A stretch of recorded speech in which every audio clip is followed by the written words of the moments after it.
Now, in this first part, I'd like to ask you some questions about yourself. Let's talk about where you live. Tell me about the street where you live. Oh, I live in a magnificent street. It's called Vitebskaya, and it's in the coolest neighborhood in St. Petersburg. What are the public transport services near your street like? This is a great question because actually we do not have many opportunities to get to the city center very quickly from the area where I live, but I see it as an advantage. Because, Why? Well, it makes the neighborhood quieter, and I don't know, I walk more because of that. Would you like to live on this street for a long time? Yeah, this is what I'm debating right now, to be honest. I've enjoyed living there, but I think it's essential to move like every 3 or 4 years. So I've lived there for 2.5 years, so probably I should get going soon. Let's move on to talk about school trips now. What was your favorite school trip when you were a child? My favorite school trip. Well, can I tell about the university trip? So it was a hike. We went to the mountains and we spent there 4 days. That was my first experience hiking, and since then I've really I've done it a lot. What makes a good school trip? It was very well organized. I felt safe, and I got all the equipment, all the instructions, and also there were great people with us and great leaders. Did you take the same kinds of school trips as your parents? I don't think so. I don't think my parents have ever been to the mountains because that wasn't in Russia, that wasn't in this area, it was in America. So my school was located pretty much at the footstep of a mountain, and my parents did not study next to a mountain, so no. Have any types of school trip become more popular in recent years? In Russia? Yeah, I think these days schools have more opportunities to take the school children abroad, and I definitely don't think that was a common practice at the time when my parents were children. Let's now talk about fashion. Do you consider yourself to be a fashionable person? Yes and no. I think sometimes when you don't pay too much attention to fashion, you just appear to be fashionable. But when you kind of give it a lot of thought, it kind of seems a little bit too enforced. Is being trendy important in your country? Some people may say so.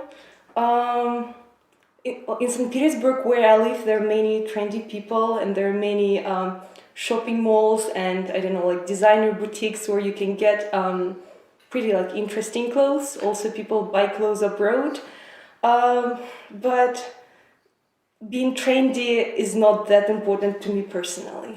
Are the most popular people in life the most fashionable? Of course not. I don't think so. Why not? Well, look at some of the businessmen who we see in the media. I think they dress really, really simple and make a point out of it. Is it easy to be fashionable without spending a lot of money? Absolutely. Thrift stores rule. Now I'm going to give you a topic, and I'd like you to talk about it for 1 to 2 minutes. Okay. Before you talk, you will have 1 minute to think about what you're going to say. Sure. You can make some notes if you wish. Do you understand? Yes. Here's some paper and a pencil for making notes, and here's your topic. I'd like you to describe a time when you forgot to do something important. Alright, remember you have 1 to 2 minutes for this, so don't worry if I stop you. I will tell you when the time is up. Can you start speaking now, please? Yes, I wanted to tell a very simple story that happened to me literally yesterday. So I teach, and also I learn music. So my schedule changes pretty much every week, and also the schedule of my music lessons changes pretty often. So normally I keep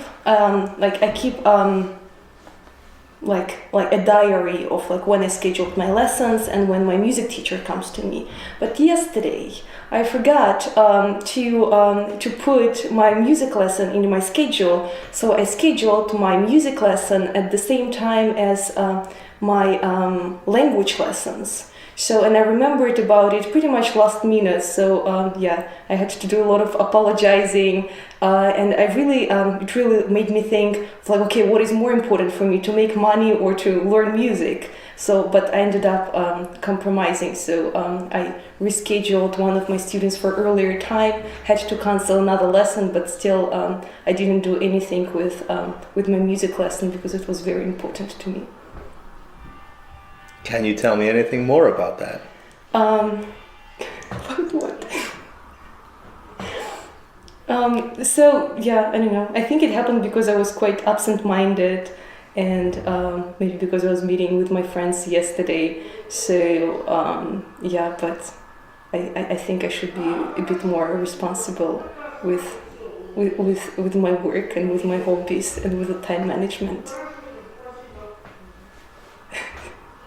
Still 1 minute.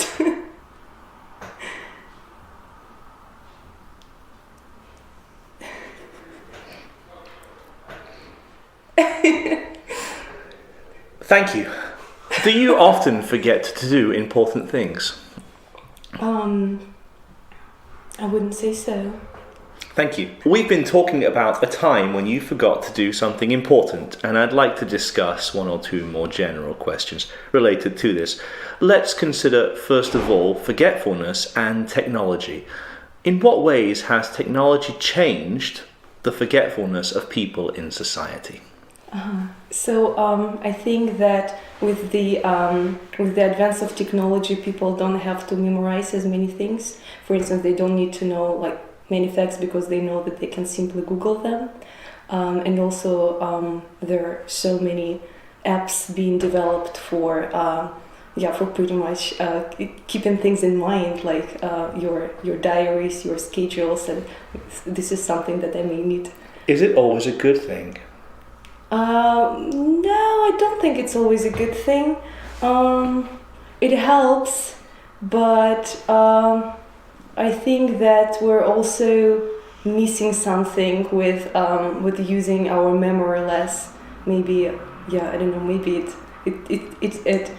it is deteriorating due to this. What technological advances might help combat forgetfulness in the future? Could you please repeat your question? Yes, what advances in technology might help to fight against forgetfulness in the future? Well, just again, certain apps on your phone. I'm sure.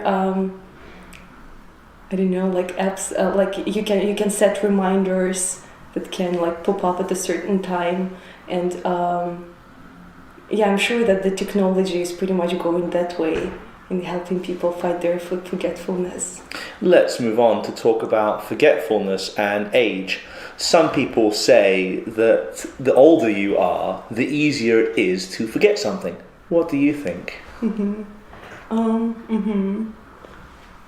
Yeah, this is a good question, because I think in a certain way maybe it is getting harder and harder to keep like many like little details, like for instance like meetings or times or names in mind. But at the same time, I think as you grow older, you tend to like recall certain like times in the past more often, more like in a way of like nostalgizing for I don't know, for like some good periods in your life that you miss. Thinking about younger children now, why might they not be as forgetful?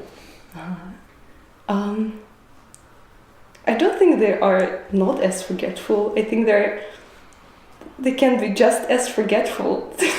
What do you mean by that?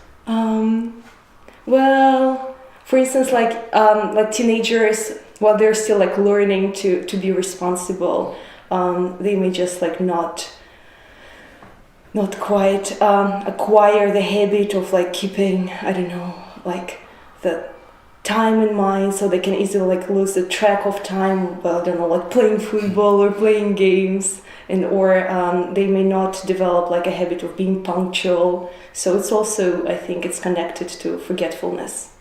Speaking of teenagers, do you think it's more likely that teenagers in a city would be more forgetful than teenagers in the countryside? I've never thought about that, but teenagers in the city might be might have more distractions than teenagers in the village. Although I think it's like some very it's very stereotypical for me to say. Thank you very much. That is the end of the speaking test.